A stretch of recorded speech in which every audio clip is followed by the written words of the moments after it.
Siku moja mimi nilikuwa Minnesota, Minneapolis. This is real. Pastor Salama ni mama mmoja mtu mzima. Nilikuwa nakwenda kuhubiri Minnesota, Marekani. Pangiliwa. Pastor akaomba, jamani tumeandaa mkutano, tumesikia uko hapa, njoo. Mimi nikaenda mkutanoni.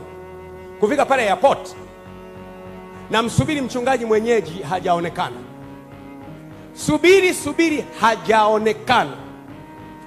Na mimi kwa sababu nitoka kafla, nilikuwa na kadi, ambayo hiyo kadi asubuhi hiyo najaribu tuweke tule chakula na wachungaji wangu, kadi hiyo haikubali kulipa. Hailipi. Alafu sina dola hata moja mfukoni. Mwenyeji wa kunichukua saa 12 asubuhi hayupo, saa 1 hayupo, saa 3 hayupo, saa 4 hayupo. Niko airport nazunguka na kurudi. Ilipofika saa 5 wachungaji wangu wakakaa pale. Mimi natembea huko naomba narudi, nikakutana na mtu mmoja. Akaniambia, Josephat. Mtu hawezi kuniita Josephat.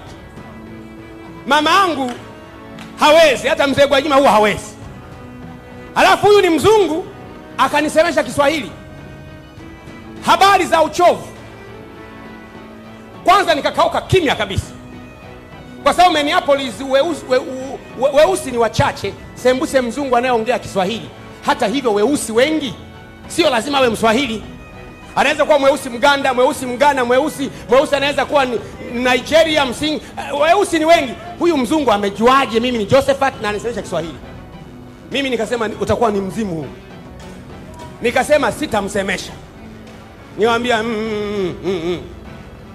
Akaniambia, pole sana, mwenyeji wako uliyekuna msubiri amechelewa. Niko kimya tu, lakini nimemshika mkono. Anaongea Kiswahili. Cha pili akaniambia, mwenyeji wako alipokuwa anakuja amepata ajali njiani asubuhi. Pole sana, we na wenzako hamjapata chakula. Niko kimya. Naona hapa mimi mhubiri najua hapa kuna kitu hapa. Mzungu anaongea Kiswahili, ananiambia pole, anajua na wenzangu na anajua sijara kweli. Hapana. Kunijua jina sawa. Kujua na wenzangu sawa. Sijala. Na mwenyeji wangu amechelewa na amepata ajali. Akanishika mkono, akasogea pembeni, akachukua wallet kwenye mfuko wake.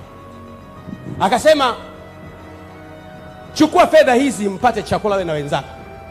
Mimi nategemea kwa kawaida mtu akifanya hivyo, yani wakati ule $20 inatosha kula sisi. Yule mtu akachukua wallet akanipa $1,000, $100, $200. Napokea, lakini kwa sababu hata za shetani mimi napokea. Unanielewa?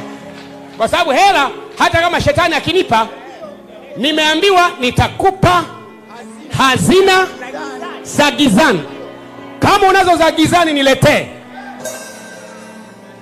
Unajua mimi siwezi kuchukua kwa sababu za shetani. Nikakinga mkono $100. Wakati wetu tuliolipa ni kama $100 tu.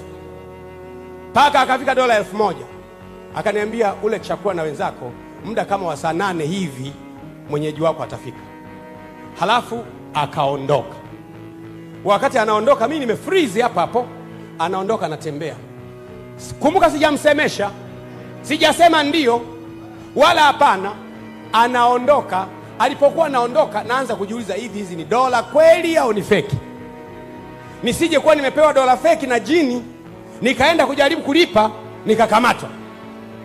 Wazo likanijia, nimfuate huyu jamaa nimuulize kwani yeye anaitwa nani? Nikapiga hatua, namfuata, hatua ya kwanza, ya pili, anakata kona kwenye korido, anakata hivi kuangalia, nikamshika. Nikamwambia, kwani wewe unaitwa nani? Akaniambia, jina langu ni Gumu. Nikamuuliza, gumu kulibonyeza au gumu kulitaja? Nikamwambia, gumu kulitamka, gumu kulibonyeza. Nikawa kama nimeinama mimi nafikiria, kuamka hayupo, ameshapotea. Nikaangalia mfukoni, hela hizo zimo. Nikasema ni saa ya kwenda kula sasa hivi. Unaelewa? Wale wachungaji wangu wamekaa pale, hatuna fedha. Nikamwambia ni saa ya kwenda kula. Wakasema imekwaje? Nikamwambia malaika wa Bwana ameleta. Tena hatuli McDonald's, tutafute hoteli ambayo ni classic, tukakae kabisa. Unaanza na vyote, unaanza na starter, sio ile ya kuvamia kama ya kwenu. Tunaanza na kozi zote, tunaanza kozi ya kwanza, ya pili, mpaka ya mwisho, mpaka dessert. Sile ya kuvamia nyie, wali na nyama. Ilipofika muda aliyosema, nikarudi pale Alive, nimesimama, ghafla mwenyeji akaja. Anasema gari yangu ilipata matatizo, ilichomoka tairi, ndio maana tumechelewa, pole sana. Nikauliza ulituma mtu? Asema a. Nikacheki hela, zimo. Hela zimo. Kwa hiyo huyo ni malaika wa Mungu. Malaika wanaweza kuamua kuwa mtu, na mashetani na wao ni malaika. Malaika Ibilisi au joka au jini au mzimu anaweza kuamua kuwa mtu.